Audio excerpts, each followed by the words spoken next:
Hello everyone, स्वागत है आपका हमारे चैनल परफेक्ट फार्मेसी पे। मैं हूं सुनीता कंवर और आज के वीडियो के अंदर हम जो मेडिसिनल केमिस्ट्री की 4th यूनिट डिस्कस कर रहे थे उसी को कंटिन्यू करेंगे। सो लास्ट वीडियो के अंदर हमने सिंपली जो क्लासिफिकेशन था सेडेटिव्स एंड हिप्नोटिक्स का वो डिस्कस करा था एंड उसके अंदर जितनी भी ड्रग्स आती हैं उनके structure and mechanism of action and uses जो है वो हमने देखे थे।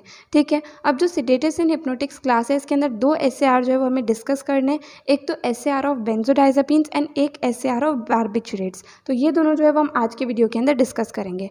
सबसे पहले हम लोग देखते हैं स्ट्रक्चर एक्टिविटी रिलेशनशिप ऑफ बेंजोडाइजापीन्स। तो जब भी हम SAR देखते हैं तो उसके अंदर सबसे पहले हमें जनरल स्ट्रक्चर देखना होता है उस क्लास का। ठीक है, तो बेंजोडाइजापीन्स का जनरल स्ट्रक्चर कुछ इस तरीके से होता है जिसके अंदर 3 रिंग्स प्रेजेंट होती हैं। एक रिंग जो है वो 6 मेंबर्ड रिंग है, सिंपली बेंजीन रिंग है। दूसरी रिंग जो है वो 7 मेंबर्ड रिंग है जिसके अंदर 2 जो है नाइट्रोजन प्रेजेंट है एंड एक डबल बॉन्ड ओ जो है ये प्रेजेंट है एंड यहाँ पर डबल बॉन्ड प्रेजेंट है। ठीक है, एंड तीसरी रिंग जो है ये भी एक बेंजीन रिंग है। अब यहाँ पर हमारे पास 3 सब्स्टिट्यूएंट आते हैं। एक आता है R1 जो कि A रिंग में है, एक आता है R2 जो कि B रिंग से अटैच है एंड थर्ड आता है C रिंग से अटैच R3 सब्स्टिट्यूएंट। ठीक है, इस तरीके से 3 जगह पर जो सब्स्टिट्यूएंट्स हैं वो जुड़ सकते हैं या फिर 3 जगह पर जो इसके अंदर चेंजेस हो सकते हैं। ठीक है, अब ये चेंजेस जो है वो रिंग A के अंदर, रिंग B के अंदर एंड रिंग C के अंदर हो रहे हैं, ये भी हम लोग देख सकते हैं। ठीक है, तो सबसे पहले हम देखते हैं कि रिंग A के अंदर जो है क्या क्या चेंजेस हो सकते हैं।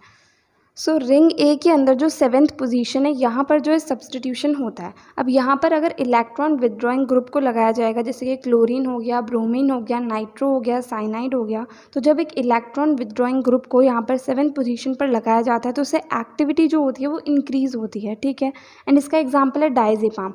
डायजेपाम का अगर हम स्ट्रक्चर देखें तो उसके अंदर यहाँ पर जो है क्लोरीन जुड़ा होता है, तो उससे क्या होता है, उसकी एक्टिविटी जो है वो इंक्रीज़ हो जाती है। ठीक है, अब इसके अलावा जो रिंग A के अंदर 6, 8 एंड 9 पोजीशन है, अगर यहाँ पर किसी भी तरह का सब्स्टिट्यूशन करा जाता है तो उससे क्या होता है, एक्टिविटी जो होती है बेंजोडाइजापीन्स की वो डिक्रीज़ हो जाती है। ठीक है, तो ये जो है सब्स्टिट्यूशन या फिर चेंजेस रिंग A के अंदर हम लोग कर सकते हैं। नेक्स्ट आता है ring B।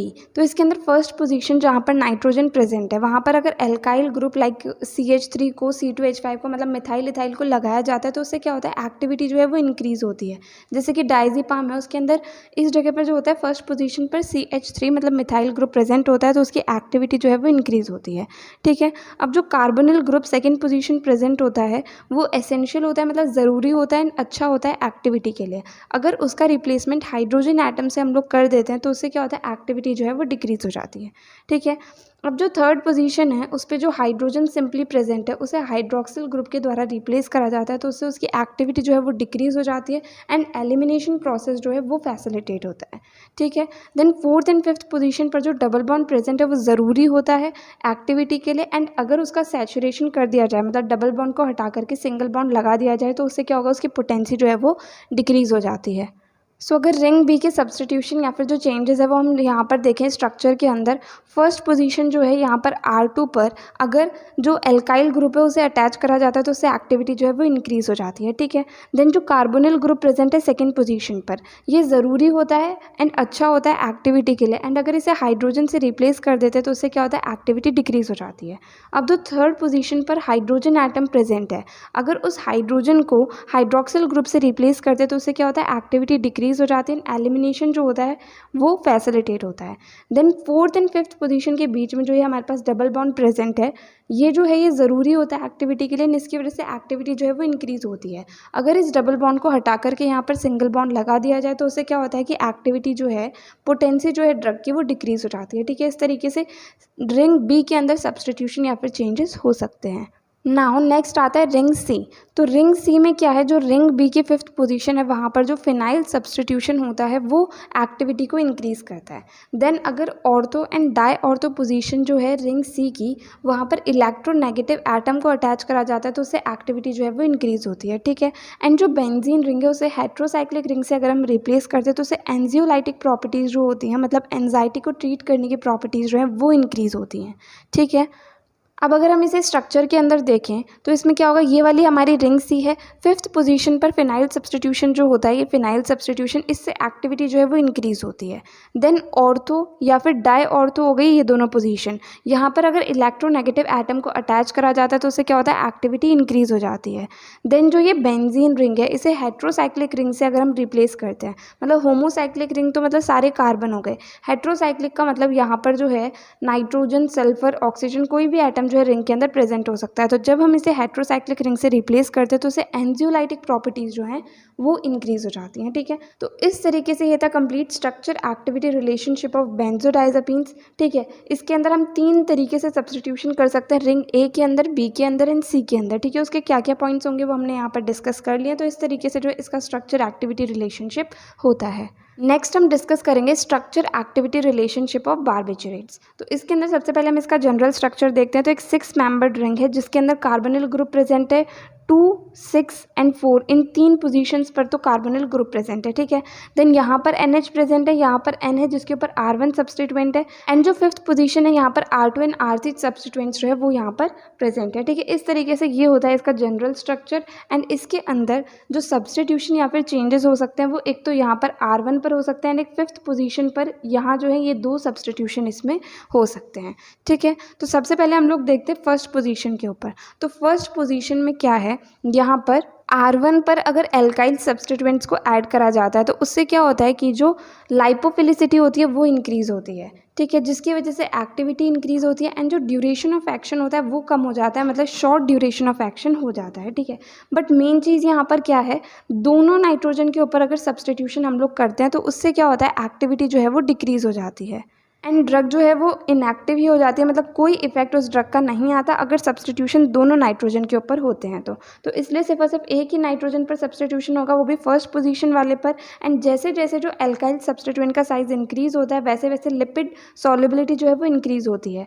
Lipid solubility increase होती है तो उससे एक्टिविटी जो होती है वो भी इंक्रीज होती है। नाउ जो ये हमारे पास जनरल स्ट्रक्चर है, इसके अंदर जो सेकेंड पोजीशन पर कार्बोनिल ग्रुप प्रेजेंट है तो ये O है, इसकी जगह अगर हम सल्फर को अटैच करते हैं तो उससे क्या होता है कि जो ऑनसेट ऑफ एक्शन होता है वो रैपिड हो जाता है, मतलब जो एक्शन प्रोड्यूस होता है वो जल्दी होता है एंड जो ड्यूरेशन ऑफ एक्शन होती है वो शॉर्ट हो जाती है। ठीक है, एंड जो लिपिड सॉल्युबिलिटी होती है वो इंक्रीज हो जाती है। बट अगर जो 4th एंड 6th पोजीशन के कार्बोनिल ग्रुप है इनके ऑक्सीजन को सल्फर से रिप्लेस करा जाता है तो उससे क्या होता है कि जो एक्टिविटी होती है वो डिक्रीज हो जाती है या फिर ऑलमोस्ट एक्टिविटी जो है वो ख़त्म हो जाती है। ठीक है, तो ये वाले ऑक्सीजन को सल्फर के द्वारा रिप्लेस करा जा सकता है, बट इन दोनों ऑक्सीजन को सल्फर के द्वारा अगर हम रिप्लेस करेंगे तो उससे एक्टिविटी डिक्रीज हो जाएगी या फिर कंप्लीटली लॉस्ट हो जाएगी। तो ये था सारा कि फर्स्ट पोजीशन पर हम लोग क्या क्या सब्स्टिट्यूशन कर सकते हैं, then second, 4th and 6th position के कार्बोनिल ग्रुप को अगर हम रिप्लेस करेंगे तो उससे क्या क्या होगा। नाउ हम देखते हैं 5th पोजीशन के ऊपर किस तरीके से सब्स्टिट्यूशन या फिर चेंजेस किया जा सकता है। सबसे पहले 5th पोजीशन पर जो हाइड्रोजन एटम प्रेजेंट है जब उसे एल्काइल ग्रुप के द्वारा रिप्लेस करा जाता है तो उससे क्या होता है, ड्रग जो है वो ब्लड ब्रेन बैरियर को ईजिली क्रॉस कर पाती है। ठीक है, जिसकी वजह से उसकी एक्टिविटी जो है वो इंक्रीज हो जाती है। ठीक है, अब क्या होता है कि जैसे जैसे नंबर ऑफ कार्बन एटम जो है 5th पोजीशन के ऊपर जो सब्स्टिट्यूएंट्स हैं उनके जैसे जैसे कार्बन एटम इंक्रीज होते हैं वैसे वैसे लाइपोफिलिक कैरेक्टर जो है वो इंक्रीज होते हैं, जिसकी वजह से एक्टिविटी जो है तो वो भी इंक्रीज हो जाती है। ठीक है, नाउ जो कार्बन एटम सब्स्टिट्यूएंट्स के अंदर प्रेजेंट है उनका जो सम है वो 6 से 10 के बीच में होना चाहिए सबसे अच्छी एक्टिविटी होने के लिए। ठीक है, मतलब अगर जो सब्स्टिट्यूएंट्स के कार्बन एटम्स है उनका सम 6 से 10 के बीच में होगा तो जो बेस्ट एक्टिविटी होगी वो उस ड्रग की होगी। जैसे अगर 4 नंबर ऑफ कार्बन एटम्स होते हैं तो उससे क्या होगा, स्लोएस्ट एक्शन होगा एंड लॉन्गेस्ट ड्यूरेशन होगा। ठीक है, अगर जो कार्बन एटम्स है वो 5 to 7 है तो उससे इंटरमीडिएट ड्यूरेशन ऑफ एक्शन होगा एंड अगर जो कार्बन एटम्स का नंबर है वो 7 to 9 है तो उससे रैपिड ऑनसेट ऑफ एक्शन होगा एंड शॉर्टेस्ट ड्यूरेशन होगा। तो इस तरीके से जो सब्स्टिट्यूएंट्स है उनके कार्बन एटम्स का सम करा जाता है और उससे पता चलता है कि कितनी एक्टिविटी होगी एंड कितनी नहीं होगी। नाउ नेक्स्ट पॉइंट आता है जो R2 एंड R3 सब्स्टिट्यूएंट्स हैं उनकी ब्रांचिंग जितनी ज़्यादा होगी उतनी ही ज़्यादा पोटेंट जो है वो ड्रग होगी। जैसे कि जो पेंटोबार्बिटल होती है ये ज़्यादा पोटेंट होती है एज़ कम्पेयर टू एमोबार्बिटल। ऐसा इसलिए होता है क्योंकि पेंटोबार्बिटल के अंदर ब्रांचिंग जो है वो ज़्यादा होती है, इस वजह से ये ज़्यादा पोटेंट होती है। नाउ हैलोजन एटम अगर 5th पोजीशन पर लगाया जाता है तो उससे क्या होता है, पोटेंसी जो होती है ड्रग की वो इंक्रीज़ होती है। नाउ अगर हम पोलर सब्स्टिट्यूएंट्स को 5th पोजीशन पर ऐड करते हैं, जैसे कि हाइड्रोक्सिल हो गया, अमीन हो गया, NH2 हो गया, COOH कार्बोक्सिलिक ग्रुप हो गया या फिर CO ग्रुप हो गया, तो उससे क्या होगा, लिपिड सॉल्युबिलिटी भी डिक्रीज होगी एंड जो पोटेंसी होगी ड्रग की वो भी डिक्रीज होगी। नाउ लास्ट पॉइंट ये है कि जो 5th पोजीशन पर क्वाटर्नरी कार्बन है वो ज़रूरी होता है एक्टिविटी के लिए, ठीक है, मतलब ड्रग की एक्टिविटी अच्छे से हो उसके लिए क्वाटर्नरी कार्बन जो है 5th पोजीशन पर वो ज़रूरी होता है, ठीक है। इस तरीके से 5th पोजीशन पर जो है सब्स्टिट्यूशन या फिर चेंजेस हो सकते हैं। सो नाउ अगर स्ट्रक्चर के अंदर हम लोग देखें तो 5th पोजीशन के हाइड्रोजन को जब एल्काइल ग्रुप से रिप्लेस करा जाता है तो एक्टिविटी क्या होती है, इंक्रीज होती है। अब जैसे जैसे नंबर ऑफ कार्बन एटम्स जो है सब्स्टिट्यूएंट्स की अगर हम सम करें तो वो इंक्रीज होते हैं, तो वैसे वैसे लाइपोफिलिक कैरेक्टर एंड एक्टिविटी जो होती है वो भी इंक्रीज होती है। अब जो सम होता है कार्बन एटम्स का दोनों सब्स्टिट्यूएंट्स के मिला करके, अगर वो 6 और 10 के बीच में होता है तो एक्टिविटी जो होती है वो बहुत ही अच्छी होती है, ठीक है। अब जितनी ज़्यादा ब्रांचिंग होगी इन सब्स्टिट्यूएंट्स की उतनी ही ज़्यादा पोटेंट जो है वो ड्रग होगी। अब अगर 5th पोजीशन पर हैलोजन एटम्स को इंट्रोड्यूस करा जाता है तो पोटेंसी इंक्रीज होती है, वहीं अगर पोलर सब्स्टिट्यूएंट्स को यहाँ पर इंट्रोड्यूस करा जाता है तो पोटेंसी डिक्रीज होती है। एंड जो 5th पोजीशन पर है यहाँ पर क्वाटर्नरी कार्बन जो है वो ज़रूरी होता है बार्बिचुरेट्स ड्रग की एक्टिविटी के लिए, ठीक है। तो ये था complete structure activity relationship of barbiturates. इसके अंदर हमने देखा कि किस पोजीशन पर क्या क्या सब्स्टिट्यूशन या चेंजेस करने से क्या क्या इफेक्ट ड्रग के ऊपर आते हैं, ठीक है। तो यहाँ पर हमें जो आज टॉपिक डिस्कस करने थे वो कंप्लीट होते हैं। अगर आपको इस वीडियो के अंदर कोई भी डाउट आया तो आप कमेंट सेक्शन में पूछ सकते हैं, और अगर आप किसी पर्टिकुलर टॉपिक पर वीडियो चाहते हैं तो वो भी आप कमेंट सेक्शन में बता सकते हैं। तो अगर आपको ये वीडियो हेल्पफुल लगी हो तो प्लीज़ आप इस वीडियो को लाइक करना, ज़्यादा से ज़्यादा लोगों को शेयर करना और चैनल को सब्सक्राइब करना। थैंक यू सो मच इस वीडियो को एंड तक देखने के लिए एंड चैनल को सपोर्ट करने के लिए।